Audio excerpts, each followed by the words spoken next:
Hi, my name is John. This is going to be my Screen Junkies video audition. I'll be reviewing topics from this week that pertain to movies and TV shows and some other fun things. So sit back and enjoy. So, starting off our list with a favorite topic of mine, all 10 seasons of Smallville are finally available for the first time to stream on Hulu, or anywhere for that matter. For those unfamiliar with Smallville, it was a show that was originally on the WB, this being before that station was turned to the current CW, which we all know and love for its impressive collection of superhero shows.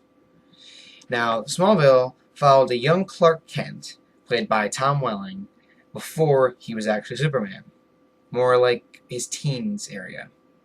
Now, the show lasted about 10 seasons, from 2001 to 2011, and I can say without a doubt is in my top 5 shows of all time list.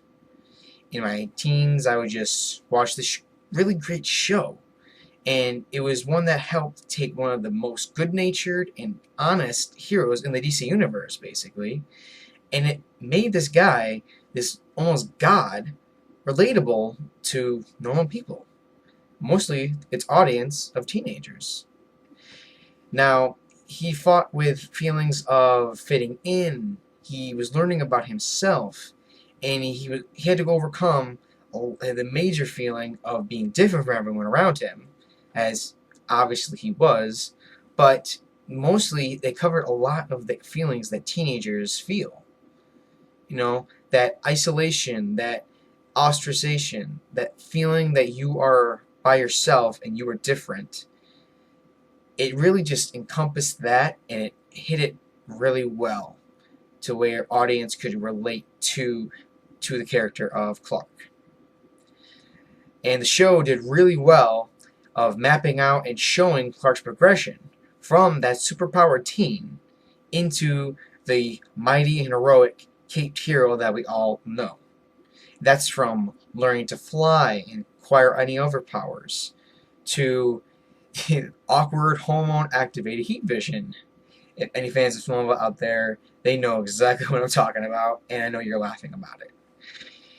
Just Smallville knew how to deliver a fun, entertaining show, and it really helped kids learn that being a hero, it's not just about having superpowers, although it's very cool if you have them, but it just taught that being a good person and always trying to do the right thing for other people is really what makes a hero a hero.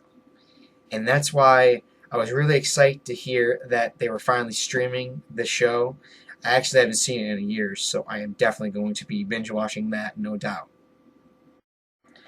Speaking of Superman, we are finally a few weeks away from seeing the Kryptonian hero join forces with his cousin in the season 2 premiere of Supergirl. October 10th marks the return of Supergirl and her CW debut after the Fun Dimension shift, or channel jump if you'd like to call it, over from the CBS where it ran for its first season.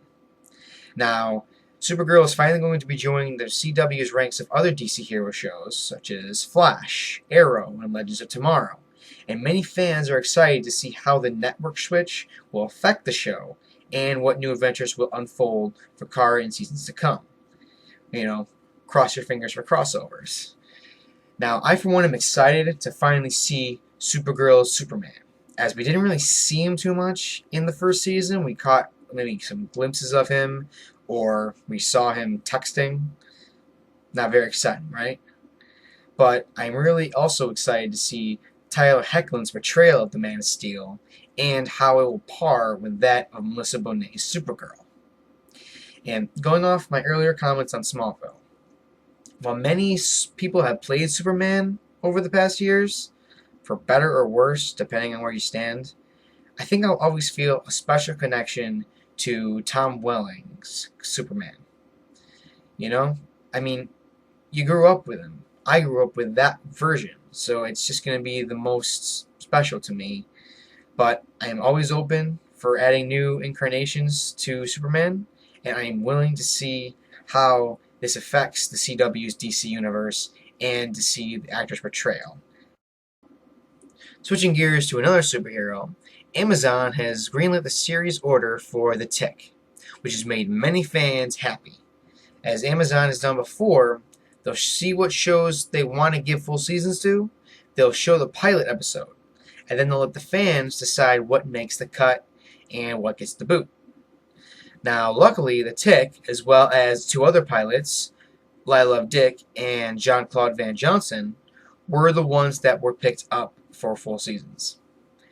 Now, The Tick has been around for years, from comics to cartoons to even a very short-lived TV series that was back in 2001, which starred the insanely hilarious Patrick Warburton as the lead role of The Tick.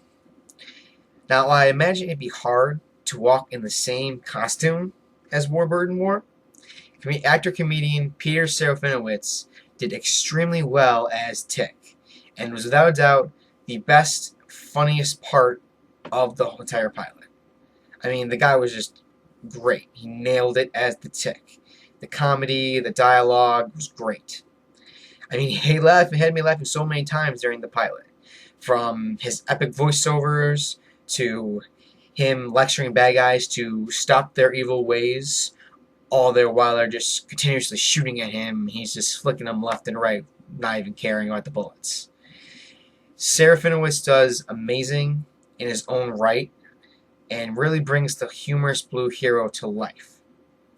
Now, the show is due to debut in 2017, and I can't wait for more episodes and to see where the series goes. Now, we've talked about DC, so let's talk a little Marvel. Reportedly this week, Stan Lee, the comic legend that he is seemingly bent time and space, which is kind of hard for a guy at his age, I'd imagine, and already shot not just one, but 4 of his legendary Marvel movie cameos. I know, right? I mean, he's really old, and to do everything just in one day, that's insane. And while the movies that the cameos were shot for have not been confirmed, each were for a different upcoming Marvel movie. Now, if we reference the Marvel release calendar, the next 4 films in the series are Guardians of the Galaxy, Volume 2, Spider-Man Homecoming, Thor Ragnarok, and Black Panther.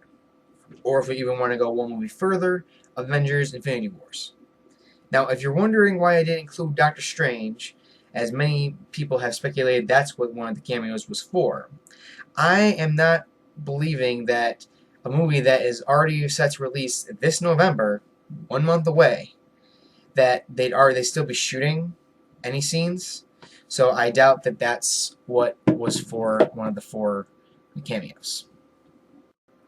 Speaking of Doctor Strange, it has been confirmed this week the Sorcerer Supreme himself will without a doubt be appearing in Avengers Infinity Wars. Now, I don't know about you, but that is just amazingly awesome to me. I mean, it's just going to be insane. And also, I'd like to see how Doctor Strange is, well, he has more of a supernatural magic going on with his movie. I wanted to see how it mixes or clashes even with the already conceptualized scientific magic that has been present in the Avengers and other movies like Thor so far, which is where magic is more or less an unknown science. So I'm really excited to see what they do with that. I'd also like to see how he interacts with Scarlet Witch and Thor, like for the reasons I just said about the different kinds of magic that have been perpetuated into the series. So that's definitely going to be exciting, and I cannot wait for that movie to come out. So those are all the topics I have for you today, and I am really looking forward to hopefully giving more of these, So I will see you guys later, and if you guys would like me to do more of my Facts of the Week, just make comments down below and let me know that you want some more. Alright? Have a good day, guys. Stay nerdy.